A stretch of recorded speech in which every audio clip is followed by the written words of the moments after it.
And అట్లానే ఈ మంచు కరగడం వల్ల వచ్చే మనకి ఇబ్బందులు, అంటే సముద్ర మట్టానికి పెరగడము, ఇట్లాంటి వాటి వల్ల ఇబ్బందులు రావడం అనేది ఉంటుంది. ముఖ్యంగా పడాల్సిన సమయంలో వర్షాలు పడకపోవడం వల్ల కొంత పంటలు, వ్యవసాయదారులు ఇబ్బంది పడే అవకాశం ఉంటుంది.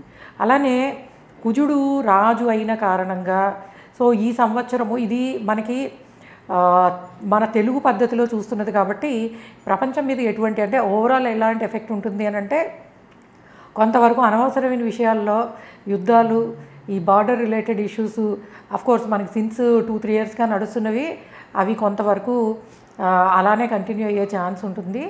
సో ఓవరాల్గా చెప్పాలనంటే ఈ సంవత్సరము ఈ గురువు కొంత శుభస్థానాల్లోనే సంచరిస్తున్నాడు. సో ఆ కారణంగా శుభకార్యాలకి బాగుంటుంది. అండ్ ఉద్యోగాలు అందరికీను అంటే వృత్తి ఉద్యోగాలలో